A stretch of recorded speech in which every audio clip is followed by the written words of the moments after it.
Hi hello ಆತ್ಮೀಯ ಸ್ಪರ್ಧಾರ್ಥಿಗಳೇ, ಇವತ್ತು ನಾವು ವೆರಿ ಇಂಪಾರ್ಟೆಂಟ್ ಆಗಿರುವಂಥ ಟಾಪಿಕ್ ಬಗ್ಗೆ ಅಧ್ಯಯನ ಮಾಡ್ತಾ ಹೋಗೋಣ. ವಿಲೇಜ್ ಅಕೌಂಟೆಂಟ್ಗೆ ಸಂಬಂಧಪಟ್ಟಂಥ ವೆರಿ ಇಂಪಾರ್ಟೆಂಟ್ ಟಾಪಿಕ್ ವರ್ಣಮಾಲೆಗಳು ಅಂಥೇಳಿ. ಕಡ್ಡಾಯ ಕನ್ನಡ ಪರೀಕ್ಷೆ ಮತ್ತು ಸಾಮಾನ್ಯ ಕನ್ನಡ ಪರೀಕ್ಷೆಯಲ್ಲಿ ಈ ಒಂದು ಟಾಪಿಕ್ ಮೇಲೆ ಪ್ರಶ್ನೆಗಳು ಆಗುವಂಥ ಸಾಧ್ಯತೆ ಇರುವಂಥದ್ದು. ವರ್ಣಮಾಲೆಗಳ ಬಗ್ಗೆ ಇವತ್ತು ನಾವು ಅಧ್ಯಯನ ಮಾಡ್ತಾ ಹೋಗೋಣ. ಕಡ್ಡಾಯ ಕನ್ನಡ ಪರೀಕ್ಷೆ ಮತ್ತು 150 ಪ್ರಶ್ನೆಗಳಿಗೆ ಇರುವಂಥ ಒಂದು ಕ್ವಶನ್ ಪೇಪರ್. ಈ ಒಂದು ಕಡ್ಡಾಯ ಕನ್ನಡ ಪರೀಕ್ಷೆಯಲ್ಲಿ ಈ ಕನ್ನಡ ಗ್ರಾಮರ್ಗೆ ಸಂಬಂಧಪಟ್ಟಂಥ ಟಾಪಿಕ್ಗಳನ್ನು ಕೇಳಲಾಗ್ತದೆ. ಮತ್ತು ಸಾಮಾನ್ಯ ಕನ್ನಡ ಸುಮಾರು 30-35 ಕ್ವಶನ್ಗಳು ಬರ್ತವೆ. ಅಲ್ಲಿನೂ ಕೂಡ ಅಂತಂದ್ರೆ ಕನ್ನಡಕ್ಕೆ ಸಂಬಂಧಪಟ್ಟಂಥ ಕೆಲವು ಪ್ರಶ್ನೆಗಳನ್ನು ಕೇಳಲಾಗ್ತದೆ. ಇಲ್ಲಿ ಅಂತಂದ್ರೆ ಈ ಕಡ್ಡಾಯ ಕನ್ನಡ ಪರೀಕ್ಷೆಯಲ್ಲಿ ವರ್ಣಮಾಲೆಗಳು ಇದರ ಮೇಲೆ ಅಂತಂದ್ರೆ ಪ್ರಶ್ನೆಗಳು ಆಗುವಂಥ ಸಾಧ್ಯತೆ ಇರುವಂಥದ್ದು. ಹಾಗಾಗಿ ಈ ಟಾಪಿಕನ್ನು ನಾವು ಇವತ್ತು ಈ ವಿಡಿಯೋದಲ್ಲಿ ಚರ್ಚೆಯನ್ನು ಮಾಡ್ತಾ ಹೋಗೋಣ. ವೆರಿ ಇಂಪಾರ್ಟೆಂಟ್ ಆಗಿರುವಂಥ ಟಾಪಿಕ್ ವರ್ಣಮಾಲೆಗಳು ಅಂಥೇಳಿ. ವರ್ಣಮಾಲೆ ಕನ್ನಡದಲ್ಲಿ ಒಟ್ಟು 49 ಅಕ್ಷರಗಳನ್ನು ನೋಡ್ತೀವಿ. ಈ ರೀತಿಯೂ ಪ್ರಶ್ನೆ ಆಗ್ತದೆ. ಕನ್ನಡದಲ್ಲಿರುವಂಥ ಒಟ್ಟು ಅಕ್ಷರಗಳು ಎಷ್ಟು ಅಂಥೇಳಿ ಪ್ರಶ್ನೆ ಕೂಡ ಆಗ್ತದೆ. ಇಲ್ಲಿ ಅಂತಂದ್ರೆ 49 ಅಕ್ಷರಗಳಿವೆ. ಇವುಗಳನ್ನು ವರ್ಣಗಳೆಂದು ಕರೆಯುತ್ತಾರೆ. ಈ 49 ಅಕ್ಷರಗಳನ್ನು ವರ್ಣಮಾಲೆಗಳು ಅಂತೇಳಿ ಕರೆಯಲಾಗ್ತದೆ. ವರ್ಣಗಳು ಅಥವಾ ವರ್ಣಮಾಲೆ ಅಥವಾ ಅಕ್ಷರಮಾಲೆ ಎಂದು ಕೂಡ ಕ್ರಮಬದ್ಧವಾಗಿ ಕರೆಯಲಾಗ್ತದೆ. ಈ ಅಕ್ಷರಗಳ ಕ್ರಮಬದ್ಧ ಜೋಡಣೆಗೆ ವರ್ಣಮಾಲೆ ಅಥವಾ ಅಕ್ಷರಮಾಲೆ ಎಂದು ಕರೆಯಲಾಗ್ತದೆ. ಇಲ್ಲಿ ಈ ವರ್ಣಮಾಲೆಯಲ್ಲಿ 3 ವಿಧಗಳನ್ನು ನೋಡ್ತೀವಿ. ಸ್ವರಾಕ್ಷರಗಳು, ವ್ಯಂಜನಾಕ್ಷರಗಳು, ಯೋಗವಾಹಗಳು ಅಂಥೇಳಿ 3 ರೀತಿಯ ಒಂದು ವಿಧಗಳನ್ನು ನೋಡ್ತೀವಿ. ವರ್ಣಮಾಲೆಯಲ್ಲಿ 3 ವಿಧಗಳನ್ನು ನೋಡ್ತೀವಿ: ಸ್ವರಾಕ್ಷರಗಳು, ವ್ಯಂಜನಾಕ್ಷರಗಳು, ಯೋಗವಾಹಗಳು ಅಂಥೇಳಿ. ಮೊದಲಿಗೆ ಸ್ವರಾಕ್ಷರದ ಬಗ್ಗೆ ನೋಡ್ತಾ ಹೋಗೋಣ. ಸ್ವರಾಕ್ಷರ ಅಂದ್ರೇನು? ಸ್ವರಾಕ್ಷರಗಳು ಸ್ವತಂತ್ರವಾಗಿ ಉಚ್ಚರಿಸಲಾಗುವ ಅಕ್ಷರಗಳು ಸ್ವರಾಕ್ಷರಗಳಾಗುವಂಥದ್ದು. ನಾವೆಂತಂದ್ರೆ ಯಾವುದೇ ಒಂದು ಅಕ್ಷರವನ್ನು ಉಚ್ಚಾರ ಮಾಡುವಂಥ ಸಂದರ್ಭದಲ್ಲಿ ಅದು ಸ್ವತಂತ್ರವಾಗಿ ನಮ್ಮ ಬಾಯಿಂದ ಅದು ಆ ಒಂದು ಅಕ್ಷರ ಬರ್ತಾ ಇತ್ತಂದ್ರೆ ಅದನ್ನು ನಾವು ಎಂತಂದ್ರೆ ಸ್ವರಾಕ್ಷರಗಳು ಅಂತ ಕರಿತೀವಿ. ನಾವು ಒಟ್ಟು ಸ್ವರಾಕ್ಷರಗಳು ಅಂತಂದ್ರೆ 13 ಸ್ವರಾಕ್ಷರಗಳು ನೋಡ್ತೀವಿ. ಈ ರೀತಿ ಕೂಡ ಪ್ರಶ್ನೆ ಆಗ್ತದೆ. ಕನ್ನಡ ವರ್ಣಮಾಲೆಗಳಲ್ಲಿ, ಕನ್ನಡ ಅಕ್ಷರಗಳಲ್ಲಿಯೇ ಒಟ್ಟು ಸ್ವರಾಕ್ಷರಗಳ ಸಂಖ್ಯೆ ಎಷ್ಟು ಅಂತಂದೇಳಿ ಪ್ರಶ್ನೆ ಆಗ್ತದೆ. 13 ಸ್ವರಾಕ್ಷರಗಳನ್ನು ನೋಡ್ತೀವಿ. ಇನ್ನು ನೆಕ್ಸ್ಟ್ ನೋಡಿರಿ, ಸ್ವರಾಕ್ಷರಗಳಲ್ಲಿ 2 ವಿಧವನ್ನು ನೋಡ್ತೀವಿ. ಸ್ವರಾಕ್ಷರಗಳಲ್ಲಿ ಕೂಡ ಅಂತಂದ್ರೆ 2 ವಿಧವನ್ನು ನೋಡ್ತೀವಿ. ಒಂದನೇದು ಹ್ರಸ್ವಸ್ವರ ಅಂಥೇಳಿ, ಎರಡನೇದು ದೀರ್ಘಸ್ವರಗಳು ಅಂಥೇಳಿ ನೋಡ್ತೀವಿ. ಒಂದನೇದು ಹ್ರಸ್ವಸ್ವರಗಳು ಮತ್ತು ದೀರ್ಘಸ್ವರ ಅಂಥೇಳಿ 2 ವಿಧದ ಸ್ವರಾಕ್ಷರಗಳನ್ನು ನೋಡ್ತೀವಿ. ಮೊದಲನೇದು ಹ್ರಸ್ವಸ್ವರ ಅಂತಂದ್ರೆ ಒಂದು ಮಾತ್ರ ಕಾಲದಲ್ಲಿ ಉಚ್ಚರಿಸಲಾಗುವಂಥ ಅಕ್ಷರಗಳನ್ನು ನಾವು ಸ್ವರಾಕ್ಷರಗಳು ಅಂತ ಕರಿತೀವಿ. ಒಂದು ಮಾತ್ರ ಕಾಲದಲ್ಲಿ ಉಚ್ಚರಿಸಲಾಗುವ ಅಕ್ಷರಗಳನ್ನು ನಾವು ಅಂತಂದ್ರೆ ಸ್ವರಾಕ್ಷರಗಳು ಅಂತ ಕರಿತೀವಿ. ಆ ಸ್ವರಾಕ್ಷರಗಳು ಯಾವತ್ತಂದ್ರೆ ಒಂದು ಮಾತ್ರ ಕಾಲದಲ್ಲಿ ಉಚ್ಚರಿಸಲ್ಪಡುವಂಥ ಒಂದು ಅಕ್ಷರಗಳು ಯಾವತ್ತಂದ್ರೆ ಅ, ಇ, ಉ, ರು, ಎ, ಓ ಅಂಥೇಳಿ. ಈ ಅಕ್ಷರಗಳನ್ನು ನಾವು ಅಂತಂದ್ರೆ ಒಂದು ಮಾತ್ರ ಕಾಲದಲ್ಲಿ ಉಚ್ಚರಿಸಲಾಗುವಂಥ ಅಕ್ಷರಗಳಂತ ಕರಿತೀವಿ. ಇವುಗಳನ್ನು ನಾವು ಹ್ರಸ್ವಸ್ವರಗಳು ಅಂತೇಳಿ ಕರಿತೀವಿ. ಇನ್ನು ಎರಡನೇ ಅಂತಂದ್ರೆ ದೀರ್ಘಸ್ವರ ಅಂತಂದ್ರೆ 2 ಮಾತ್ರ ಕಾಲದಲ್ಲಿ ಉಚ್ಚರಿಸಲಾಗುವಂಥ ಅಕ್ಷರಗಳನ್ನು ನಾವು ಅಂತಂದ್ರೆ ದೀರ್ಘಸ್ವರಗಳು ಅಂತ ಕರಿತೀವಿ. 2 ಮಾತ್ರ ಕಾಲದಲ್ಲಿ ಅಂದರೆ ಹೆಚ್ಚು ಉಸಿರನ್ನು ತೆಗೆದುಕೊಳ್ಳುವಂಥದ್ದು. 2 ಮಾತ್ರ ಕಾಲದಲ್ಲಿ ಉಚ್ಚರಿಸಲಾಗುವಂಥ ಅಕ್ಷರಗಳನ್ನು ದೀರ್ಘಸ್ವರಗಳು ಅಂತ ಕರಿತೀವಿ. 2 ಮಾತ್ರ ಕಾಲದಲ್ಲಿ ಉಚ್ಚರಿಸಲಾಗುವಂಥ ಅಕ್ಷರಗಳು ಯಾವತ್ತಂದ್ರೆ ಆ, ಇ, ಉ, ಎ, ಐ, ಓ, ಔ ಅಕ್ಷರಗಳು ಅಂತಂದ್ರೆ ಇವುಗಳನ್ನು ನಾವು ದೀರ್ಘಸ್ವರಗಳು ಅಂಥೇಳಿ ಕರಿತೀವಿ. ಏನು? ದೀರ್ಘಸ್ವರಗಳು ಅಂಥೇಳಿ ಕರಿತೀವಿ. ಇನ್ನು ನೆಕ್ಸ್ಟ್ ವ್ಯಂಜನಾಕ್ಷರಗಳು. ವೆರಿ ಇಂಪಾರ್ಟೆಂಟ್ ಆಗಿರುವಂಥದ್ದು ನೋಡ್ರಿ. ವ್ಯಂಜನಾಕ್ಷರಗಳು ಅಂತಂದ್ರೆ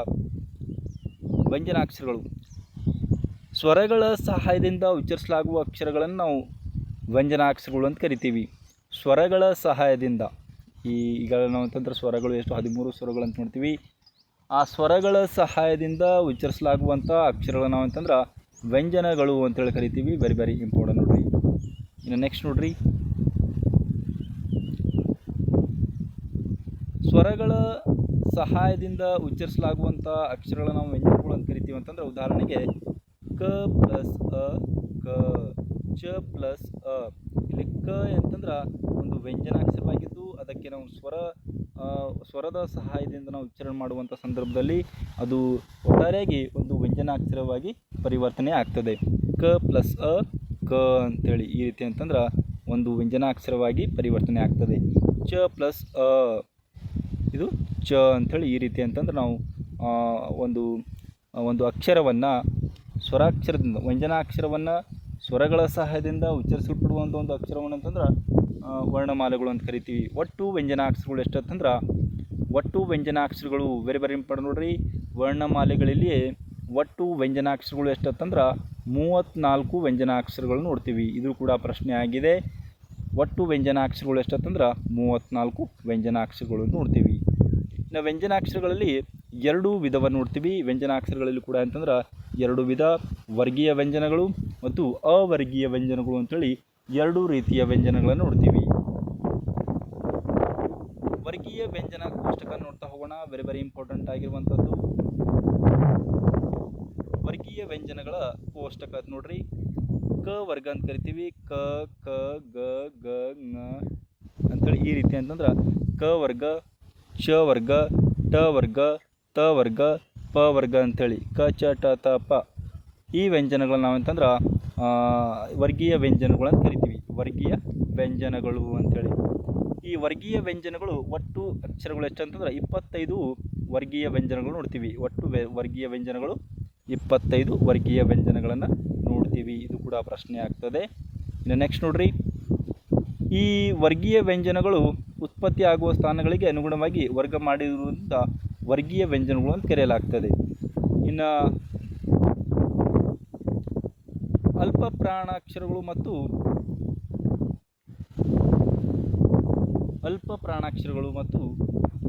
ಮಹಾಪ್ರಾಣಾಕ್ಷರಗಳ ಬಗ್ಗೆ ನೋಡ್ತಾ ಹೋಗೋಣ. ಮೊದಲಿಗೆ ಅಲ್ಪ ಪ್ರಾಣಾಕ್ಷರಗಳು. ಕಡಿಮೆ ಉಸಿರು ಕೊಟ್ಟು ಉಚ್ಚರಿಸಲಾಗುವ ವ್ಯಂಜನಗಳನ್ನು ಅಲ್ಪ ಪ್ರಾಣಾಕ್ಷರಗಳು ಅಂತ ಕರಿತೀವಿ ನಾವು. ಕಡಿಮೆ ಉಸಿರು ಕೊಟ್ಟು ಉಚ್ಚರಿಸಲಾಗುವಂಥ ವ್ಯಂಜನಗಳನ್ನು ಅಲ್ಪ ಪ್ರಾಣಾಕ್ಷರಗಳು ಅಂತ ಕರಿತೀವಿ.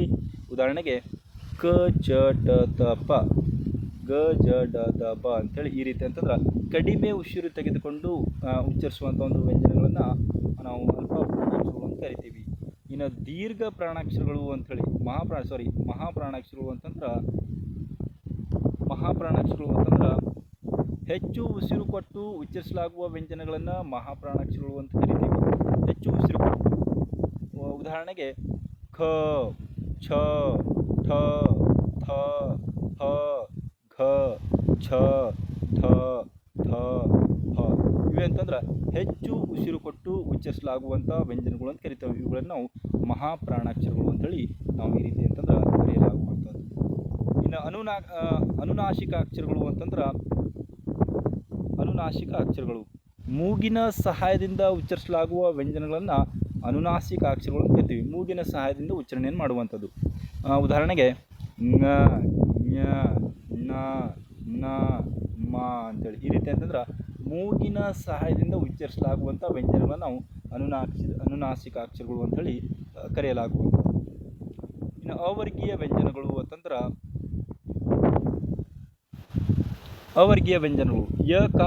ಯಕಾರದಿಂದ ಳಕಾರದವರೆಗಿನ 9 ಅಕ್ಷರಗಳನ್ನು ನಾವೆಂತಂದ್ರೆ 9 ಅಕ್ಷರಗಳು ಅವರ್ಗೀಯ ವ್ಯಂಜನಗಳು ಅಂತೇಳಿ ಕರಿತೀವಿ. ಉದಾಹರಣೆಗೆ ಯ ರ ಲ ವ ಶ ಶ ಸ ಹಳ ಅಂತೇಳಿ ಈ ರೀತಿ ಅಂತಂದ್ರೆ 9 ಅವರ್ಗೀಯ ವ್ಯಂಜನಗಳು ಅಂತ ನೋಡ್ತೀವಿ. ಪ್ರಶ್ನೆ ಆಗ್ತದೆ, ಕನ್ನಡದಲ್ಲಿರುವಂಥ ಅವರ್ಗೀಯ ವ್ಯಂಜನಗಳು ಎಷ್ಟಂತಂದ್ರೆ 9 ಅವರ್ಗೀಯ ವ್ಯಂಜನಗಳು ಅಂತ ಕರಿತೀವಿ. ಇವು ಉತ್ಪತ್ತಿ ಆಗುವ ಸ್ಥಾನಗಳು ಬೇರೆ ಬೇರೆ ಆಗಿರುವುದರಿಂದ ಇವುಗಳನ್ನು ನಿರ್ದಿಷ್ಟವಾದ ವರ್ಗಗಳಲ್ಲಿ ಸೇರಿಸಿ ಹೇಳಲು ಬರುವುದಿಲ್ಲವಾದ್ದರಿಂದ ಇವನ್ನು ನಾವು ಅಂತಂದ್ರೆ ಅವರ್ಗೀಯ ವ್ಯಂಜನಗಳು ಅಂತೇಳಿ ಕರೆಯಲಾಗುವಂಥದ್ದು ನಾವು ಇಲ್ಲಿ ಪ್ರಮುಖವಾಗಿ ಅಧ್ಯಯನ ಮಾಡುವಂಥದ್ದು. ಇನ್ನು ನೆಕ್ಸ್ಟ್ ಯೋಗವಾಹಗಳು ಅಂತಂದ್ರೆ ಯೋಗವಾಹ ಎಂದರೆ ಜೊತೆಗೂಡಿ ಹೋಗು ಎಂದರ್ಥ.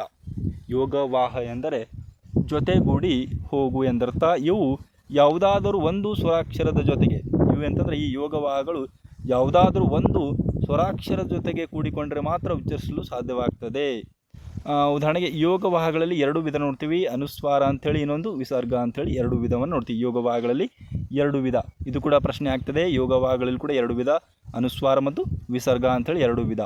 ಉದಾಹರಣೆಗೆ ಯಾವ ರೀತಿ ನಾವು ಯೋಗವಾಗಳನ್ನು ನಾವು ಉಚ್ಚಾರಣೆ ಮಾಡ್ತೀವಿ ಅಂತಂದ್ರೆ ಸಿಂಹ ಅಂಥೇಳಿ ಒಂದು ಸ್ವರಾಕ್ಷರದ ಜೊತೆಗೆ ಕೂಡಿಕೊಂಡ್ರೆ ಮಾತ್ರ ಅವುಗಳನ್ನು ಉಚ್ಚಾರಣೆಯನ್ನು ಮಾಡಲಾಗ್ತದೆ. ಸಿಂಹ, ದುಃಖ ಅಂಥೇಳಿ ಈ ರೀತಿ ಅಂತಂದ್ರೆ ನಾವು ಯೋಗವಾಹಗಳನ್ನು ನಾವು ಎಂತ ಉಚ್ಚಾರಣೆಯನ್ನು ಮಾಡುವಂಥದ್ದು. ಆತ್ಮೀಯ ಸ್ಪರ್ಧಾರ್ಥಿಗಳೇ, ಕಡ್ಡಾಯ ಕನ್ನಡ ಪರೀಕ್ಷೆಗೆ ಸಂಬಂಧಪಟ್ಟಂಥ ವೆರಿ ಇಂಪಾರ್ಟೆಂಟ್ ಟಾಪಿಕ್ ಮತ್ತು ಸಾಮಾನ್ಯ ಕನ್ನಡ ಪರೀಕ್ಷೆಗೆ ಸಂಬಂಧಪಟ್ಟಂಥ ವೆರಿ ಇಂಪಾರ್ಟೆಂಟ್ ಟಾಪಿಕ್ ಅಂತಂದರೆ ವರ್ಣಮಾಲೆಗಳಿಗೆ ಸಂಬಂಧಪಟ್ಟಂಥ ನಾವು ಸಂಕ್ಷಿಪ್ತವಾದ ಒಂದು ಈ ವಿಡಿಯೋದಲ್ಲಿ ಅಧ್ಯಯನ ಮಾಡಿದೆವು. ಈ ವಿಡಿಯೋ ನಿಮ್ಗೆ ಇಷ್ಟವಾದರೆ ಲೈಕ್ ಮಾಡಿರಿ, ಶೇರ್ ಮಾಡಿರಿ ಮತ್ತು ಸಬ್ಸ್ಕ್ರೈಬ್ ಮಾಡಿಕೊಳ್ಳಲು ಮರೆದಿರಿ ಅಂತ ಹೇಳ್ತಾ, ಇನ್ನು ಮುಂದಿನ ವಿಡಿಯೋದಲ್ಲಿ ಕನ್ನಡ ಗ್ರಾಮರ್ಗೆ ಸಂಬಂಧಪಟ್ಟಂಥ ಬೇರೆ ಟಾಪಿಕ್ಗಳನ್ನು ನಾವು ಡಿಸ್ಕಷನ್ ಮಾಡೋಣ ಅಂತ ಹೇಳ್ತಾ ಧನ್ಯವಾದಗಳು.